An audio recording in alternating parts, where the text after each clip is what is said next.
Welcome to the Leadership Journal with your hosts, Nick Helgett and Robbie Woodard, where we cover our journey, struggles, and obstacles that we have overcome, and moments in our careers that have led to growth. Here on Table Talk each week, where we break down various topics and journals of our trials and tribulations. All right, welcome to the Leadership Journal. This is your host, Nick Helgett, along with Robbie Woodard and Jed Stoltz. Today we're here to talk about the difference kind of between bad teams and bad leaders. The idea stems from a book that we've all read called Extreme Ownership by Jocko Willink and Leif Babin. And the idea is there are no bad teams, only bad leaders. And we'd like to kind of dissect that because on the surface, it seems like it has a lot of negative connotation. And we kind of wanted to break that down and put our own take and positive spin on it. Yeah, and it's one of my favorite books about leadership and the different aspects that they both cover, coming from the military sector and then bringing that into the civilian sector, as they call it, looking at how all the different teams function and the different cores, the different roots of a successful team. I think one of the key takeaways here is something that we're going to holistically cover and really dig into our own perspectives on this book.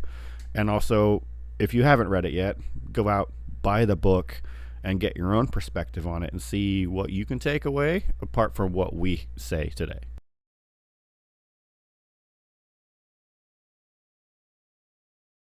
Yeah, 100%. I mean, it's a great read.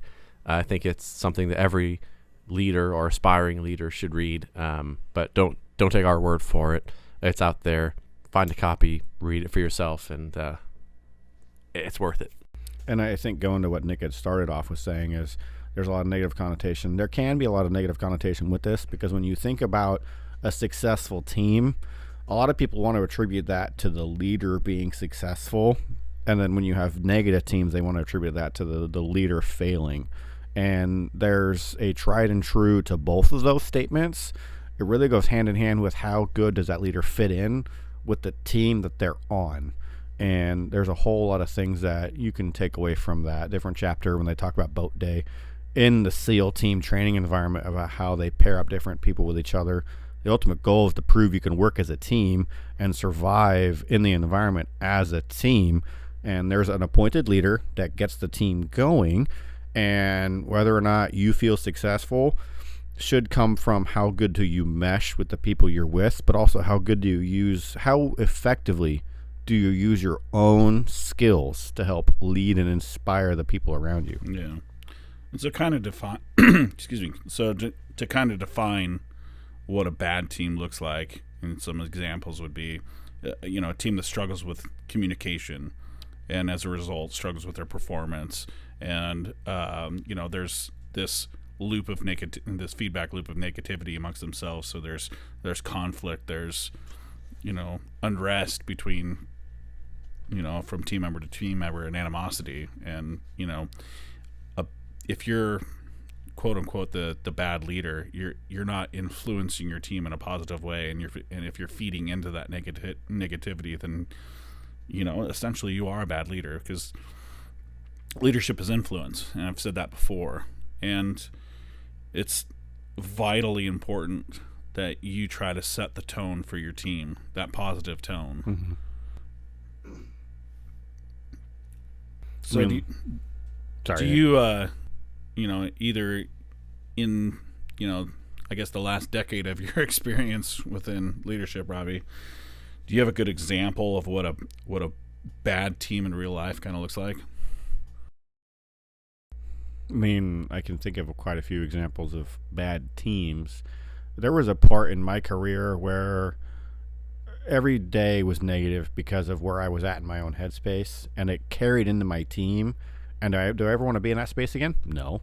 Did I learn from it? Absolutely. My team did not have a voice. My team didn't really get the chance to do things that they thought were right and wrong. They had to follow my orders. And do I ever want to do that again? No, because it took the autonomy, it took the ability of my team to be successful away from them, because all it mattered, in my opinion, was me to lead as a badge, as the person in charge.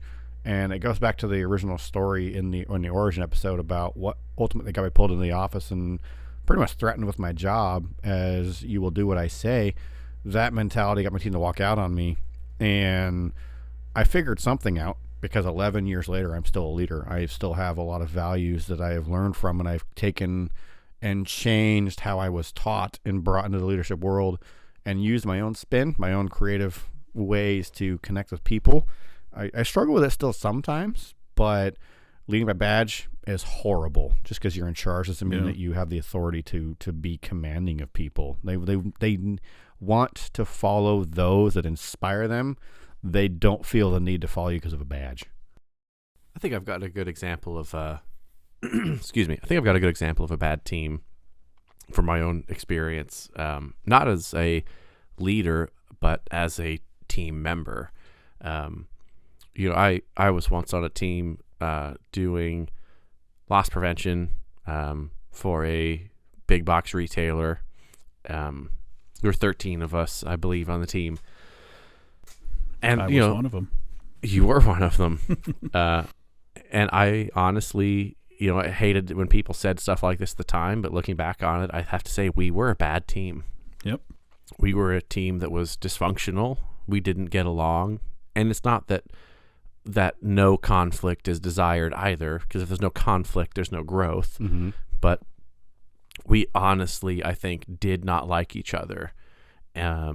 For the most part. I mean, some of us did, right? A few of us did. But it was very us versus them. The weekend shift versus the weekday shift, or day shift versus night shift, right? We did not get along across crews. We were not working toward the same goal.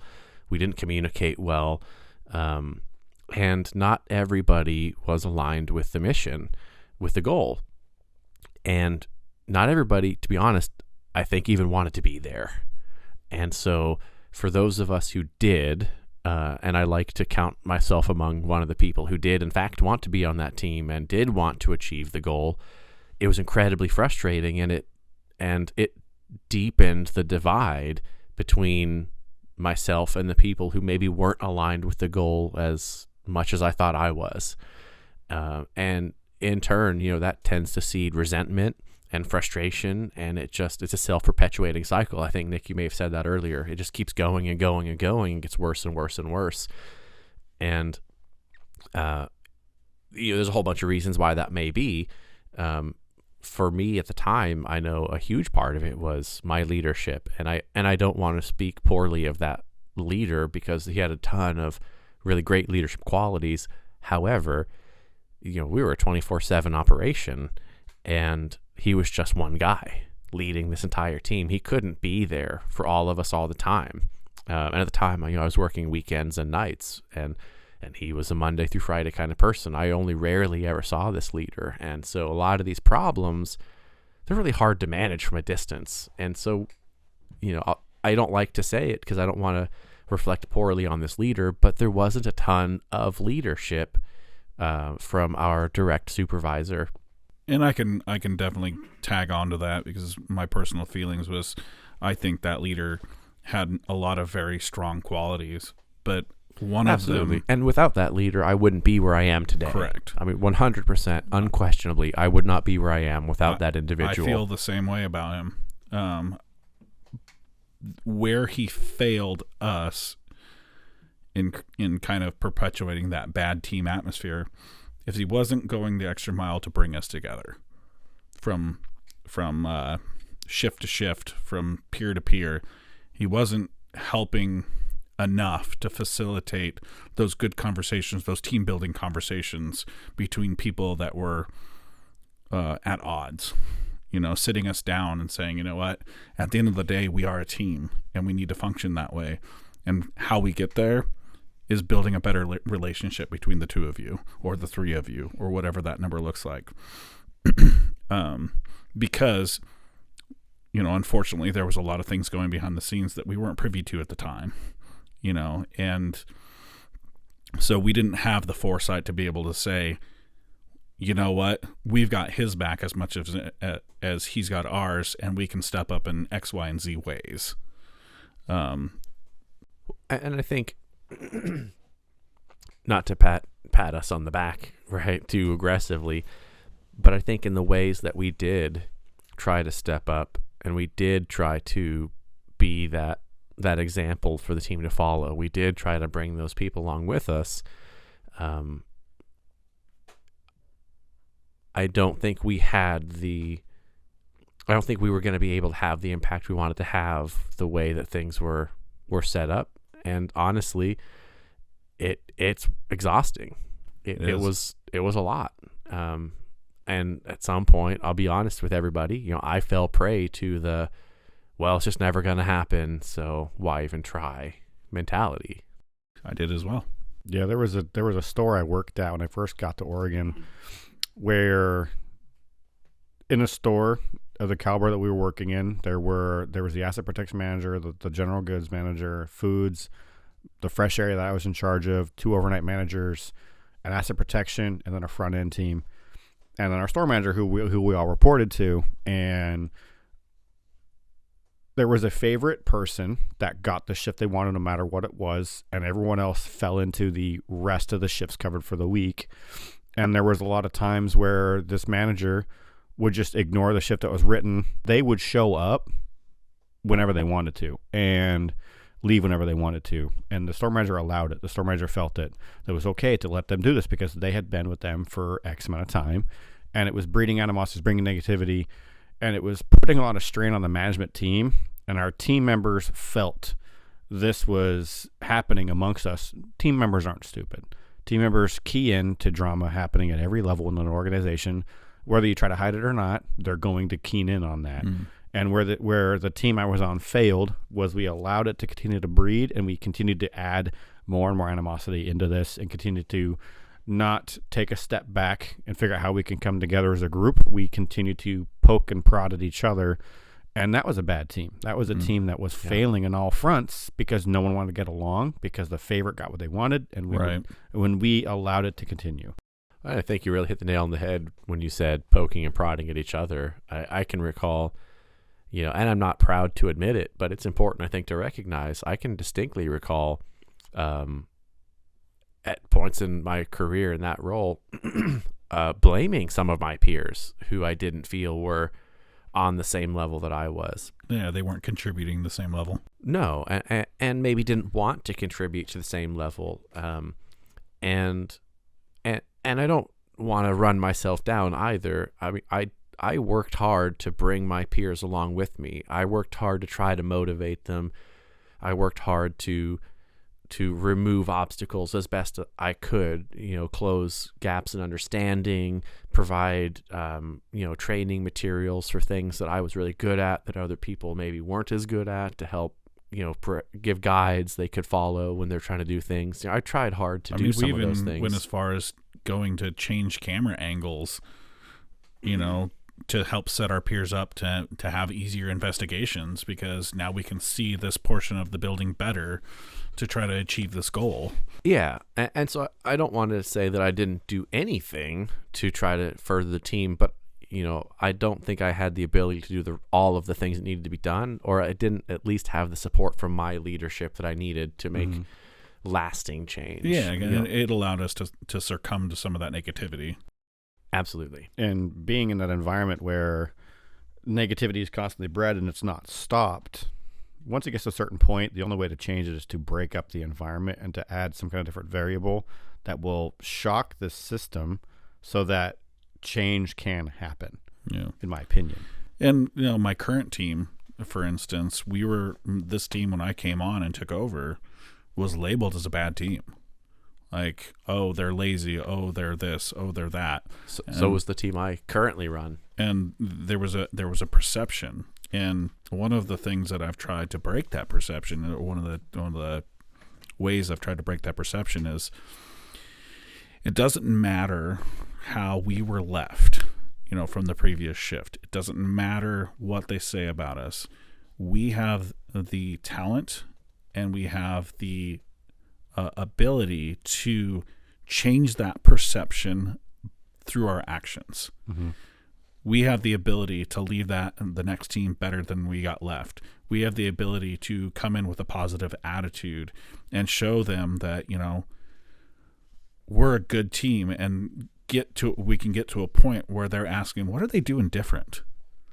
They've made a big change, and it's gone down to engaging with my team, and to a point where I had a problem performing when I first took over. And when I was going through my first round of annual reviews, this one particular team member, I was getting ready to have them come into the office to go over their review. And it was a good review because I had saw some real positive change from this person.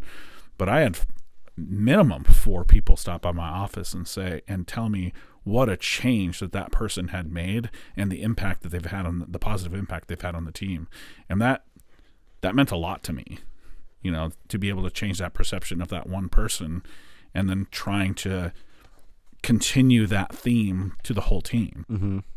Well, I think that really showcases good leadership versus bad leadership, because when a team focuses on, or when the entire organization labels a team as bad or failing or lackluster or not able to be good, but then the culture shifts, the system goes into shock, but then it starts waking every other team up. It starts showing them, okay, that's possible. Growth happens. Growth can be there. So how can we take what's successful and pull that to our team?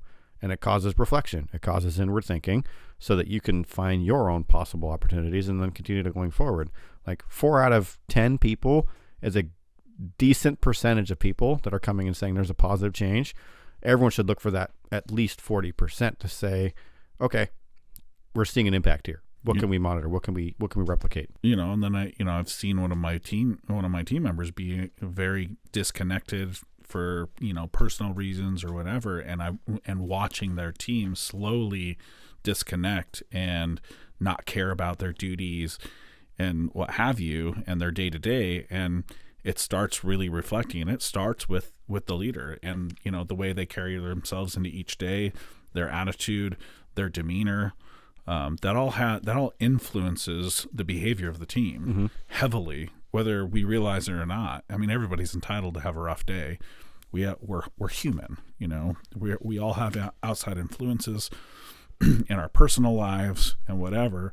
And that's not to say that, you can't have a bad day, but as a leader, you have to remember that attitude, that feeling that you're having can negatively influence your team, whether you realize it or not, and if it becomes an everyday thing, a sustained attitude for a long period of time, that drags your whole team down. Mm-hmm.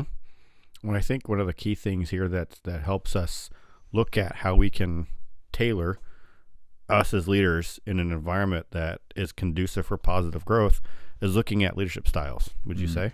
Yes. Like, we've already covered the differences in leadership styles. Do you remember all the ones we covered?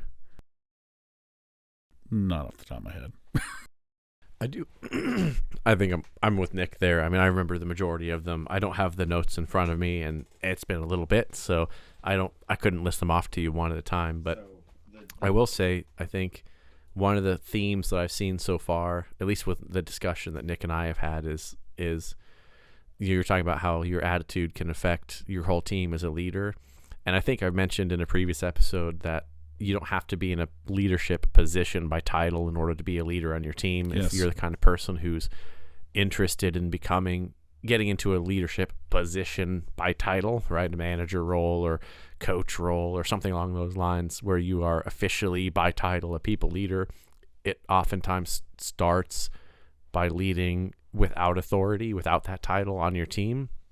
And one of the big lessons that that's coming to mind as we talk about our shared experiences in previous roles where we didn't display good leadership is that we didn't do the right things back then. We thought we were, you're young and you got everything in front of you and you think you're doing all the right things, and looking back on it, realizing I was doing all the wrong things. And when you said the way that you behave and the things that you say and do influence your team, whether you know it or not, one of the big eye-opening moments for me that if I'm going to be a leader, I have to change the way I behave around my team, whether I'm leading them as their boss or not, is when I started to see new hires who came in to the department, bright-eyed and bushy-tailed, start to talk and act like me, but in a negative way. And I started to realize these people learned this from me.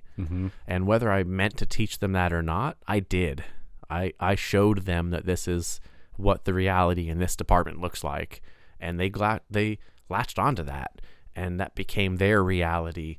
And now everyone is negative. And I realized that I was feeding into that. My frustrations with my leadership turned into everyone's frustrations with the job, because I wasn't doing the right things. I wasn't sending the right messages and dealing with what I was going through in a healthy way, and it did impact my team.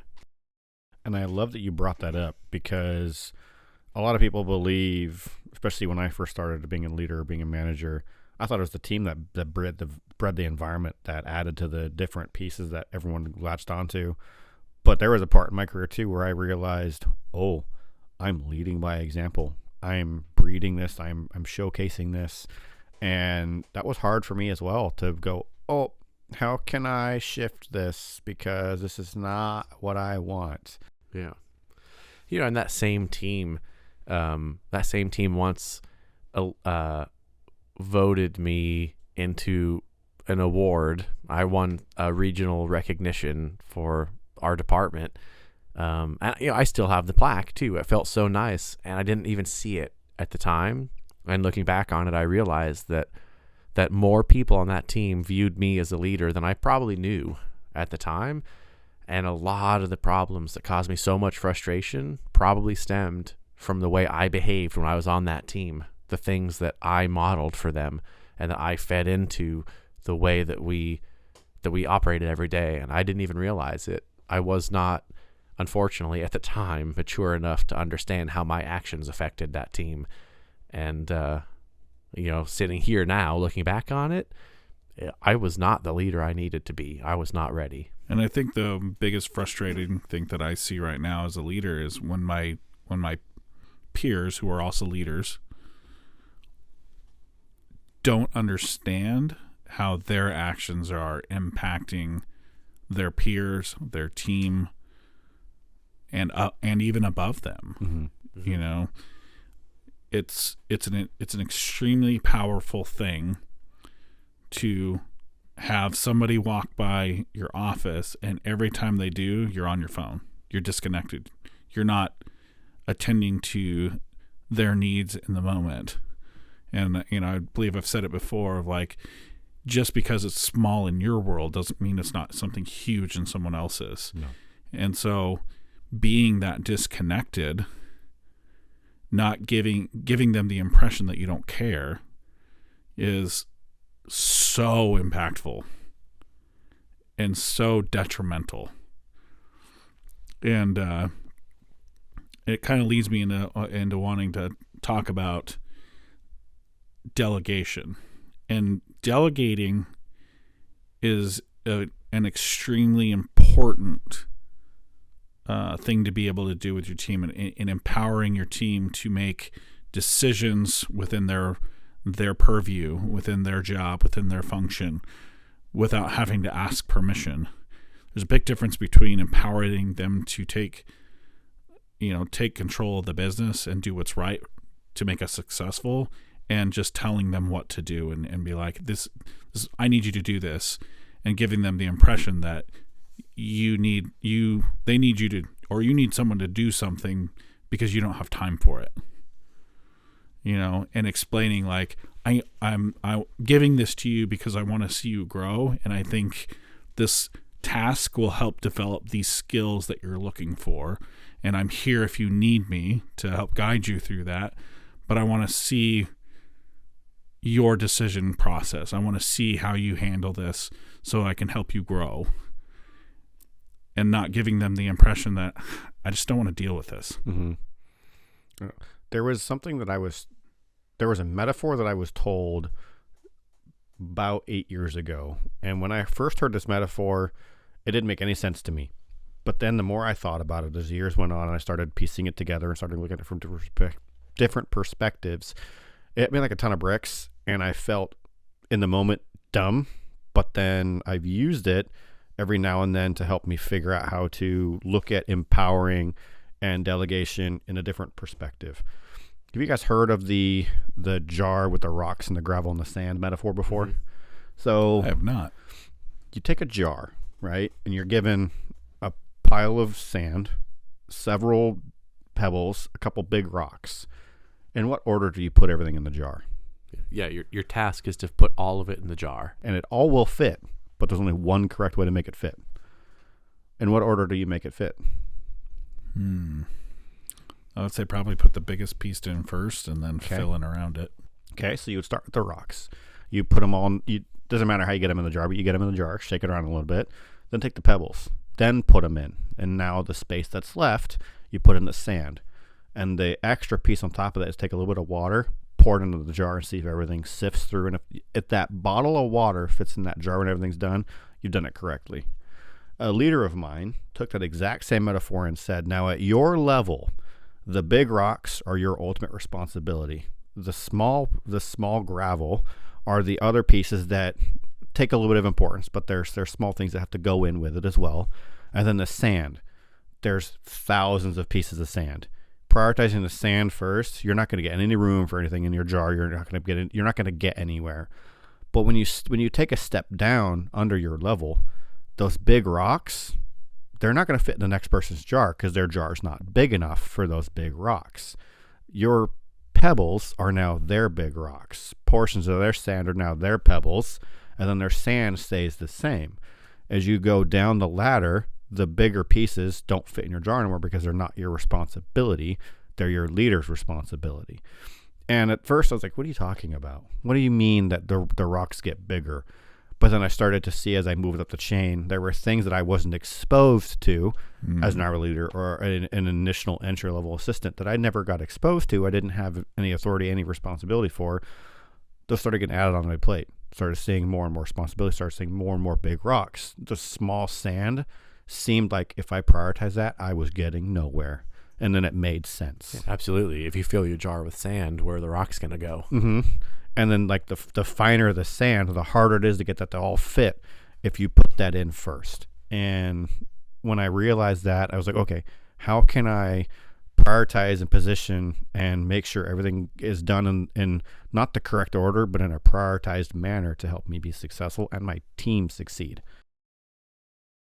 Yeah, interesting. That's I've never heard that before. That's actually a really good analogy. So when you think of empowering your teams, there's going to be pieces that, yes, you can own them, but can you give them to somebody else if they have the capacity to take it on? Can it fit into their jar?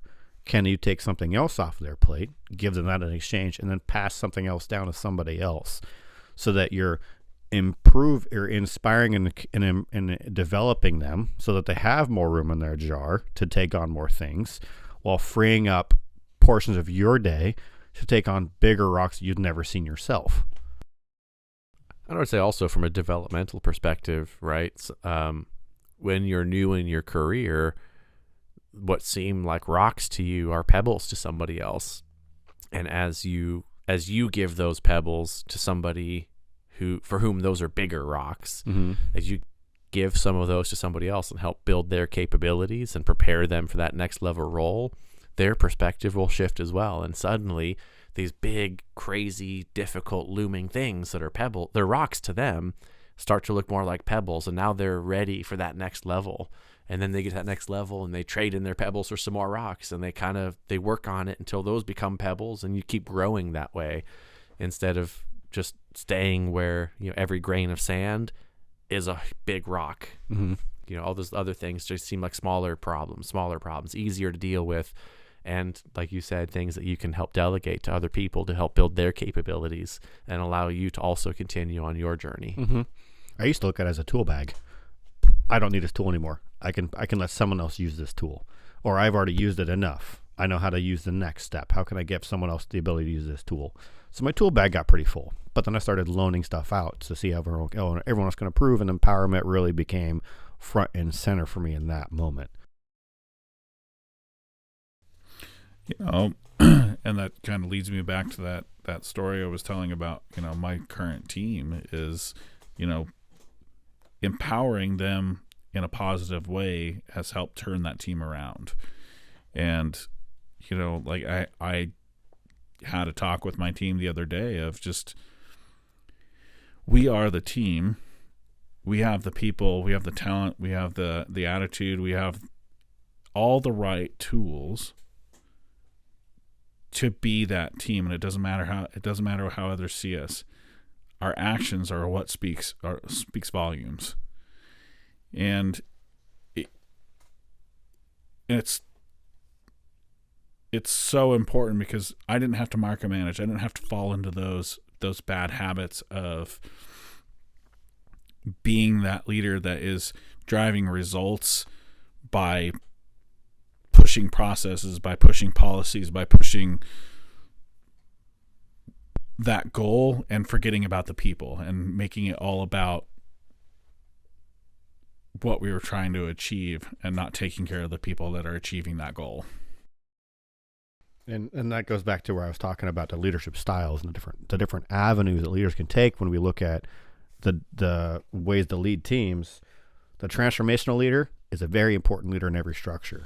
But then there's a transactional leadership as well that we talked about, which is task oriented. It's the pieces about how to get data, how to get team results, how to get performance. Servant leadership, something we've talked about very heavily in this podcast, about how we can be there for the teams. Autocratic, it's specific, it's direct, it's law abiding. There's a time and a place for this kind of leadership. Democratic is very open, it's very communicative. It's about transparency and about how to develop those teams together. Then there's a laissez-faire, which is non-existent, not there. You're in title only, but you're not present in person.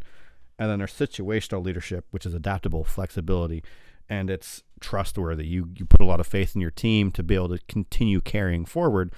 And we have to, I think a good way to look at it is to take all those different ways. How can we go back to our discussion about leader engagement and then leadership styles, marry the two, and look at successful teams coming from an environment where a team is quote unquote bad and turning it into a team that is highly regarded, highly faithful, and is the shining jewel of the team that everyone wants to model themselves after.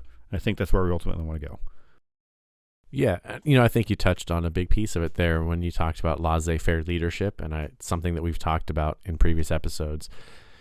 And the example that I used earlier of the team I had been on prior, right, in a loss prevention role, that was a huge part of it, was that my leader was not there, right? I think I mentioned that earlier in this episode already.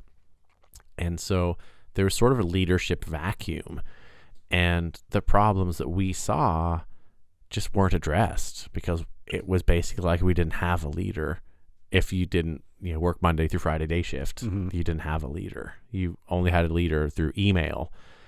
And that's hard. We talk about servant leadership and these other leadership styles, but how do you do that for a team when you can't physically be there with them to help them remove those obstacles? That's a real challenge.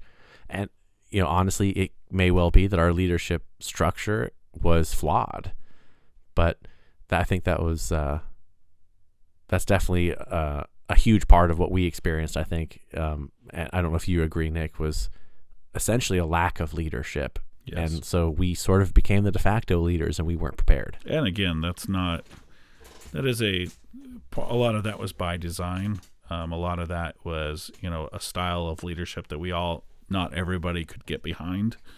I felt at the time that I was a member of the team that didn't need to be managed, that I knew what our mission was. I knew what the tasks for the day were. I knew that I had 12 hours to get X amount of work done, and I prided myself on trying to get that work done and being successful. But I wasn't influencing my peers in a positive way. I was giving them the impression that, he's just making himself look good, or, he's just, up the boss's keister, or whatever, those types of things.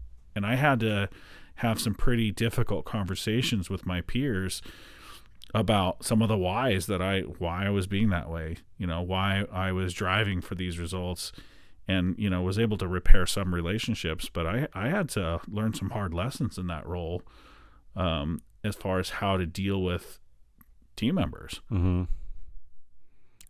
I I think for me, when we look at the leaders that, oh, it's 5 o'clock, I'm going home, but then they ask their team, And we've all had that leader. and then they ask their team, well, why don't you stay late? Why don't you go an extra mile?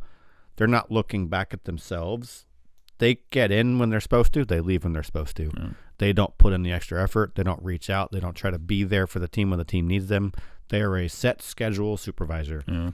And that does not, in my opinion, leave any room for the person that reports to you to have the motivation or the drive to do more in your presence, but in your absence, they're going to be successful because they're going to find their own way to be successful. Yeah.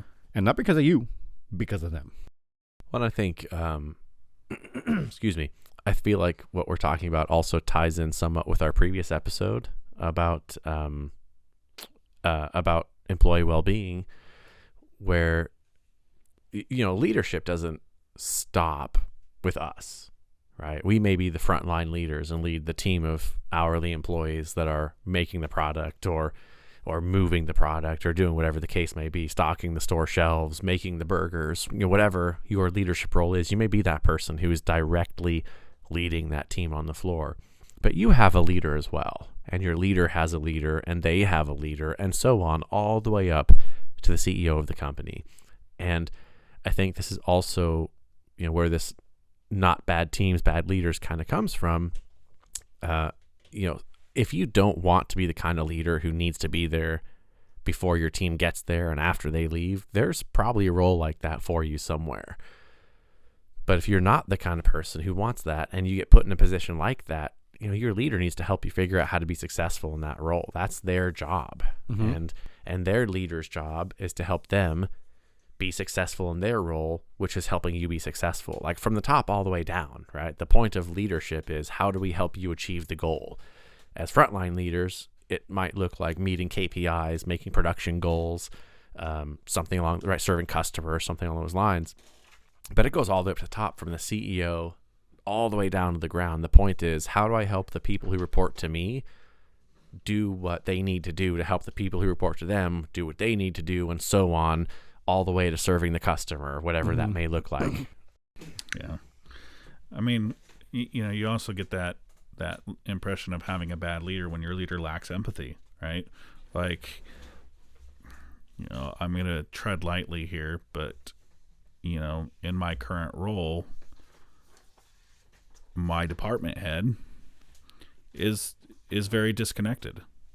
And I'm gonna say this as respectfully as I can, and if he ever hears this, I hope he takes this to heart, because it's important to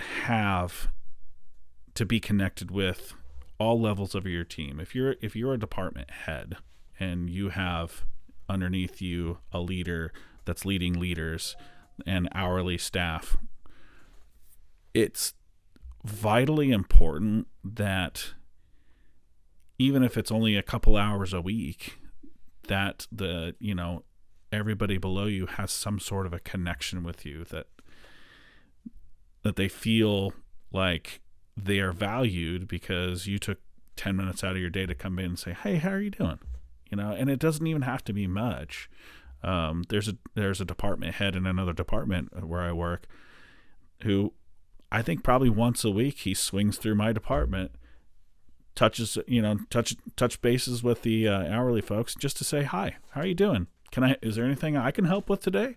And the overwhelming response from my team, especially, from what I see from my team, is he really cares. He stopped by and talked to me for 10 minutes. That was awesome. He doesn't owe me anything. I don't work for him. I'm not in his department, but he had the, he cared enough to come and say hi. Mm-hmm. And that is so incredibly impactful. But when you have the leader that comes into, we have a lobby in my department. So if they come into the lobby, they walk past all the hourly people, they use the restroom, they stop in the coach office, and then they walk out the door. They just walk past the people that make him successful and didn't acknowledge them. And that's that's really hard for when you're an hourly person and you don't feel, like you're seen. That just perpetuates that. So it's just vitally important to make those connections, even for just a small amount of time. I mean, 100%. I have to ask, have you guys ever, just quick yes or no, have you guys ever had somebody on your team who has told you something along the lines of, I've never had a boss, supervisor, manager who fill in the blank? Yeah. Yep. And I'll tell you what, I've talked a lot about what I feel is a failure of my leadership when I was a peer leader. And, I think about that from time to time, but nothing is so rewarding and simultaneously heartbreaking to me as having an employee, a team member who tells me, I've never had a boss who fill in the blank, whatever it may be. I've never had a boss who cared like that. I've never had a boss who did that for me. I've never had a boss who went out of their way to whatever the case may be, right? It's almost always the simple things. I've never had, I had a role as a leader where I had to travel all over the state, and people would tell me, I've never seen someone in your position here more than once every 5 years, because I visited them twice in a year, and they were blown away. And it's so heartbreaking to me to think that previous people in that role were never there for those people. They only knew them over phone, and that was it. That was the extent of their relationship, was I got a problem, I'm going to call that person. And that's, I've lived that life, I suppose, right? Tying that back to my loss prevention days, I lived that life, and that's hard, that's tough. And it's so rewarding to hear that, I was there for them, and it's so heartbreaking to know that that's how their entire career has been, is neglected. I can't think of a better word for it than neglected. Well, I think just to kind of look at what Nick was talking about with the lobby, he's lobbying for there to be empathy from his leaders, or for people to really connect with them. Yes, but pun intended. But going back to people feeling like, hey, that leader never connects, that leader never stops by, never talks to me. I worked in a store of 494 people. One of the biggest stores I've ever worked in. It was in Federal Way. It was a massive supercenter. The teams were huge. It was a very busy store. My store manager, literally every morning when he walked in the door at 7 o'clock, he said hi to every cashier. Along the tour route, said hi to literally every team member we stopped by, we talked to. If someone wasn't present when he came by to see them, where are they at? Are they here for the day? And if they're not there, are they feeling okay? Is there something wrong that I can help with? Do we need to reach out to them to see why they're not here? Or are they on vacation? Those are the kind of questions he would ask along the route. And he talked to every team member that he saw in the morning. He did it again in the middle of the day, and he did it again at the end of the night. And he was there till like 6:30 every day. He saw every team member along the route, and he knew every person by name of the 494 people that are in the store. Yeah, you just made me think of a really awesome situation that I think will always stick with me as long as I can remember. And I was at the time on the quality team, so I had bounced around from role to role within that facility over 21 years, and so I'd been around for a while. Different leadership had come and go, left the facility, came back to the facility, and stuff like that. And they were the, for lack of a better term, I can't remember what their title is off the top of my head, but they're the general manager of the building. They ran the facility, and I think at the time that was the correct title. They were, the operations managers and, senior operations managers and the GM and everybody, they would take walks at the building. They would, look for things that they can improve on, there's kind of those Gemba walks. And, they were in what looked to be a fairly intense conversation. And they walked past me. I was standing on the receiving dock and doing my quality checks. And he stopped a person from talking to him, walked away from them to come over and say hello to me. Hey, Nick, how's it going? And have a quick 2-second conversation with me, shook my hand, and went back to that conversation. Because I was a person. I was somebody working to make his building better. And that was incredibly impactful to the point where, a year-ish later, I left the company. And then I happened to run into him in the grocery store, and he sought me out to talk to me and ask me how things were going in my new role. And I was telling him all the growth opportunities that I had and how things were going. And he looked at me and he said, "I would expect nothing less from you. That is amazing. You were such an impactful team member, and I knew you'd be a good leader." And I was like, he didn't have to say that. Maybe he didn't even mean it. I don't know. But he said it, and it was super impactful to me, and it's something that will stick with me for a long time, I think. I think if he ever hears that, he's going to remember this story and probably reach out to you again and tell you how much he appreciates that if that meant a lot to you, and I know it did. No matter how busy we are, no matter what level of the organization we're at, you have 5 to 10 seconds to stop and have a conversation with somebody, not small talk, but a conversation with somebody about how they're doing, how their life is going, and the opportunities or things that they are looking forward to, and then carry back on with the rest of your day. You're never too busy to stop and talk to somebody. Yep. And I think a lot of leaders, the higher up they go, the more they feel like they don't need to talk to the person that they were at that level before. I'm sorry, you came from somewhere. Yep. You are still a person, no matter your title. That person still deserves respect and deserves your time. I will always say that, no matter where I'm at.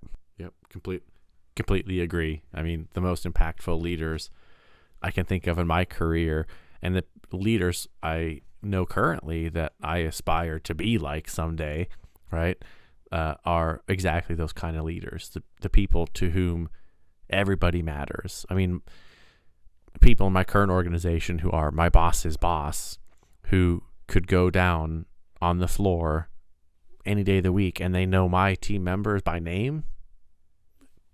It's a big deal. It matters to them, and it matters to me. And like your story, Nick, I have a similar one from the same organization where at the time I was a temporary worker, and there was an operations manager who had no business knowing who I was, who would every day that he was on shift come out and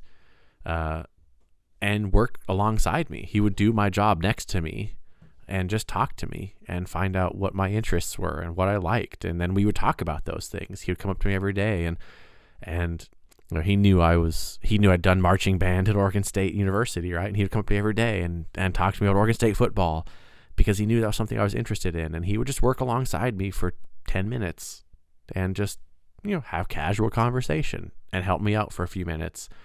And it made a huge, huge impact, so much so that when it was time for me to move into a new role, and when I eventually got hired by that company as a permanent worker, and it was later time for me to move to a new role, I applied for a position because he was the leader of that team.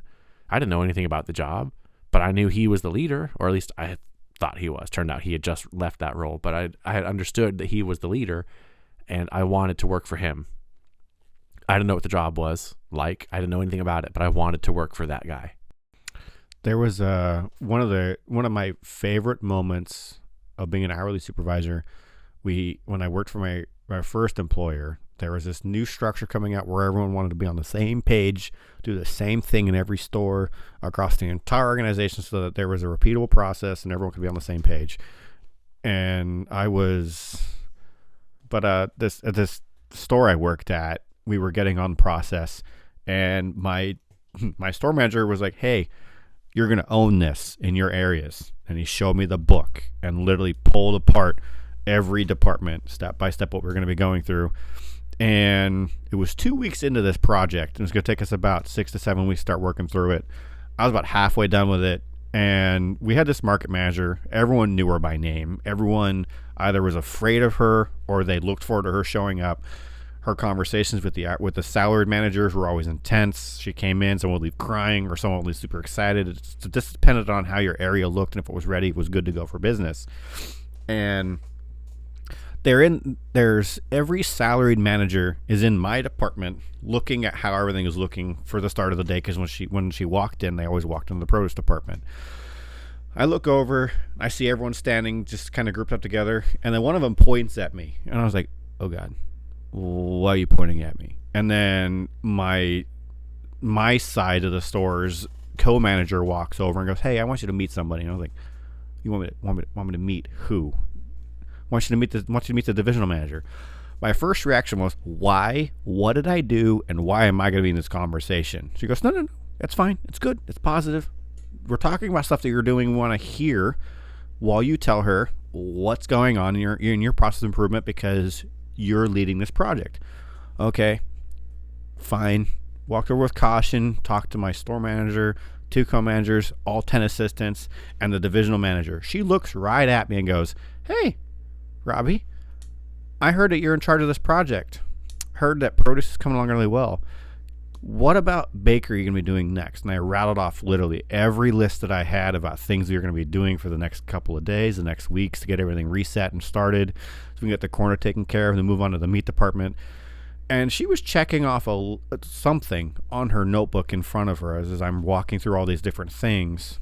And after I got done with my 10-minute spiel about what we were doing, she said, okay, cool, I love what you're doing. Continue doing that. I like where your product is going. And then please let me know if you need anything or if your store manager needs anything from you. I'll let you know. But please continue to keep them informed as the project is going along. I said, okay, cool. I walked away. Later that day at lunch, my store manager pulls me in and he hands me a piece of paper. I was like, what's this? Am I getting written up or something? He goes, no, read it. It was an email from that divisional manager to every store in the division about what my store was doing, who was leading it by name, and what we have done so far and where we're going to be going in the next couple of days. And then, if I remember right, the words were, I expect everybody to be on the same page within the next 2 weeks, or you'll see me in person. And thank you for all your hard work, Federal Way. And I was like, what? He goes, you were just called out to the entire divisional team for everything you've done and your team is doing. So please continue to do that. And I was just standing there shaking, holding this email like, what did I just do? What did I just do to myself? Why? Why is everyone afraid of her? This is kind of cool, but terrifying. Yeah. I don't want to get too far into just stories here, but this is part of that self-reflection of, as we talk through some of these scenarios, it's important to reflect on these experiences because it helps remind you, number one, why you wanted to be in this job, why you wanted to be in this career, what you found to be important that drove you down this journey. But it's also a way for you to identify how else you can grow currently. Those lessons will continue to teach you throughout your career. And, oh yeah, I did do that. I don't want to do that again. Mm-hmm. Or, you know what? That worked really well in this scenario. I wonder how I can do something similar here. And then it forces you to start thinking outside the box to apply a principle or, a scenario that you learned into your current role.